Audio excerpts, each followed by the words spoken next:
The third level एक वो story जो दूसरी स्टोरी से थोड़ा सा हट के है, जो कि टाइम ट्रेवल की थीम पर लिखी गई है, जिसको समझना और पढ़ना थोड़ा सा बच्चों के लिए मुश्किल है। तो इसके समरी को जान लेना जरूरी है, तभी आप इसके एमसीक्यू और इस लेसन को अच्छे से समझ पाएंगे। तो चलिए शुरू करते हैं। थर्ड लेवल ये स्टोरी लिखी है जैक फिनी ने। पहले तो आप इसी चीज़ को दिमाग में रख लीजिए, क्योंकि इसमें से आपको एमसीक्यू आने हैं, और एमसीक्यू में किसी भी जो भी आपके लेसन्स हैं उनके राइटर का नाम पूछा जा सकता है। तो it's very important, Jack Finney ने ये स्टोरी राइट करी है। Is about the harsh realities of war. ये वॉर के बाद की सिचुएशन पर उस बैकग्राउंड में लिखी हुई स्टोरी है। जब वार होता है तो बहुत ज़्यादा डिस्ट्रक्शन होता है, डेथ होती है, loss of property, loss of life large scale पे होता है, जिससे कि लोग मेंटली इमोशनली बहुत ज़्यादा प्रभावित होते हैं। जैसे कि कोरोना में आपने देखा कि लोगों को कितना डिप्रेशन, मेंटल डिसीज अभी भी हो रही हैं, उनसे पीड़ित हैं।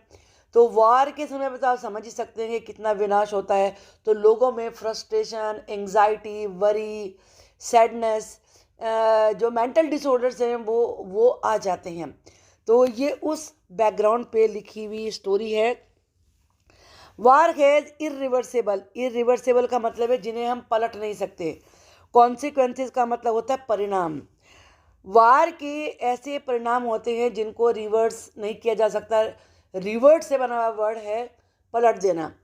दस leaving people in A state of insecurity, जिससे कि लोगों के मन में इनसिक्योरिटी की स्थिति आ जाती है। वो अपने आप को असुरक्षित अनुभव करने लगते हैं कि पता नहीं उनके साथ क्या होगा। तो इसीलिए उन्हें डिप्रेशन हो जाता है, फ्रस्ट्रेशन हो जाती है, एंग्जाइटी, चिंता हो जाती है। तो ये आप ध्यान में रखिए। अगर कहीं भी थीम की बात आती है तो ये आप इसके ये दोनों सेंटेंस वेरी इंपॉर्टेंट है। वार की बैकग्राउंड पे लिखी हुई है, और साथ में जो उसके कॉन्सिक्वेंसेज है वार के, उससे लोगों में क्या प्रभाव होता है। ये इनसिक्योरिटी फीलिंग, ये इसका कोर वर्ड है एक तरीके से। It is also about modern day problems, जो आज के समय में प्रॉब्लम्स होती हैं उनके बारे में भी ये है। And how the common man tends to escape reality by various means. आज भी आप देखते हैं कि लोगों में फ्रस्ट्रेशन बहुत ज़्यादा है।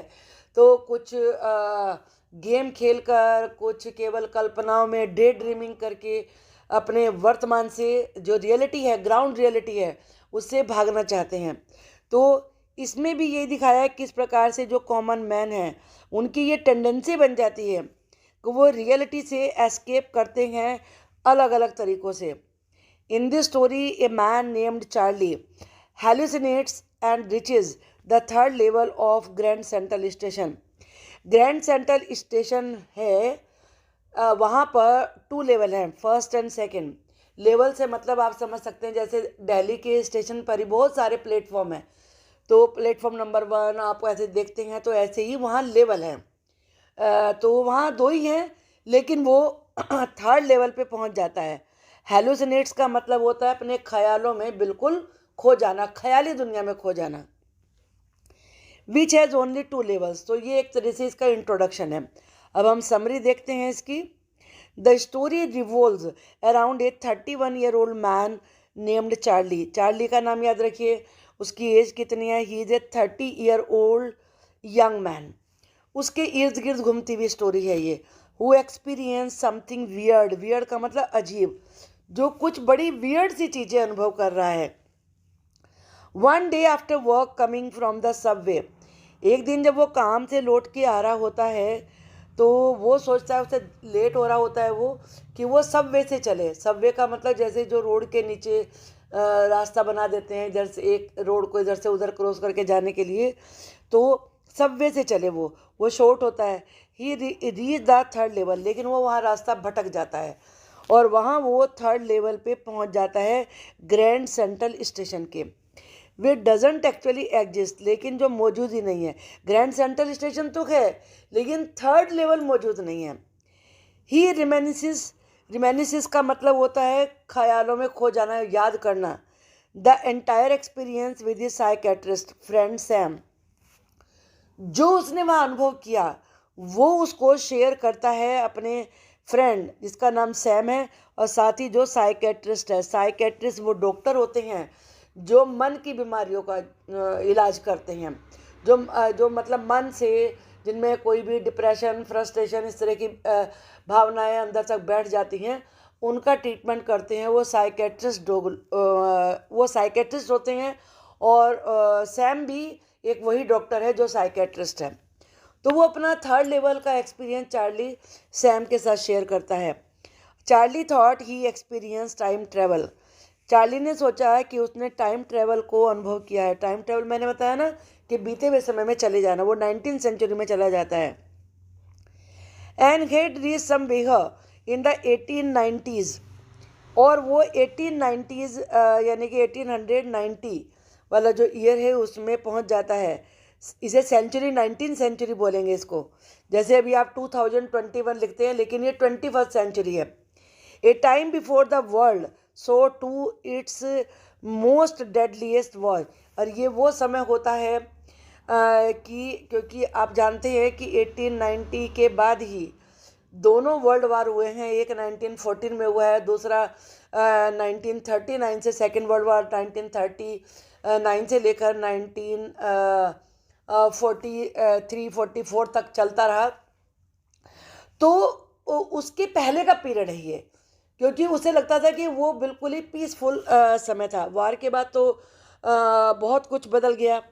As soon as he realise, जैसे उसने रियलाइज किया what time he is in, कि वो किस टाइम में पहुंच गया है, he immediately decided to buy 2 tickets. अब देखो, मेंटली आप किसी जगह पे पहुंच गए, मान लो आप, मैं एक एग्जांपल दूं, मान लीजिए मैं अपने मेंटल लेवल से, इमेजिनेशन से अमेरिका पहुंच जाती हूँ। और मुझे अमेरिका की जो जो भी चीज़ें मुझे पता है कि वहाँ पे लोग कैसे चलते हैं, कैसे उनके क्लब्स होते हैं, कैसे वो एक जगह से दूसरी जगह मूव करते हैं, कैसे उनके घर होते हैं, जो भी मैंने मूवी में देखा है, जो भी मैंने जाना है, और मैं सोचती हूँ मैं जब वहाँ पहुँच गई हूँ, मैं सोचूंगी मैं वैसे ही चल रही हूँ, वैसे ड्रेस मैंने पहनी हुई है, वैसे लोग मुझे दिखने लगेंगे इमेजिनेशन में। तो वैसा ही कुछ चार्ली के साथ हो रहा है। वो उस 1890 की दुनिया में पहुंच गया है, और वहाँ वो गेल्सबर्ग जाने के लिए 2 टिकट खरीदना चाहता है।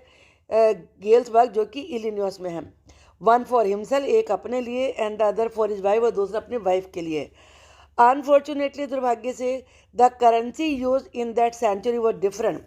अब नेचुरली करेंसी तो चेंज हो गई है बहुत सारे कंट्रीज़ में जो 19th सेंचुरी में चलती थी। तो जब वो अपने पैसे देता है तो नेचुरली वो जब उस दुनिया में सोच रहा है तो उसके दिमाग में देखो ये बात भी काम कर रही है, अरे ये पैसे उस समय नहीं चलेंगे। तो उस समय की करेंसी डिफरेंट है। दस द नेक्स्ट डे, इस प्रकार से अगले दिन, ही विड्रू ऑल हिज सेविंग्स, उसने अपनी सारी सेविंग निकाली, बैंक से निकाली, विड्रॉ की, एंड गोट दैम कन्वर्टेड, और उन्हें कन्वर्ट करा लिया, यानी कि उस समय की करेंसी में करवा लिया 1890 की सेंचुरी में।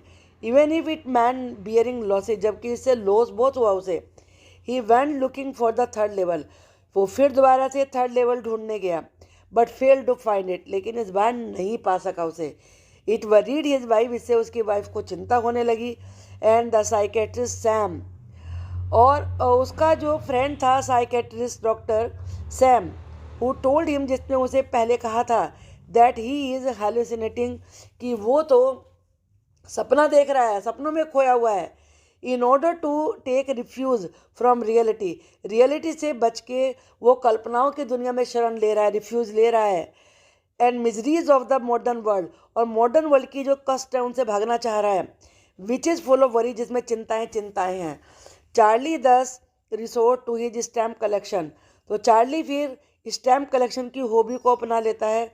रिसोर्ट का मतलब है टेक्स।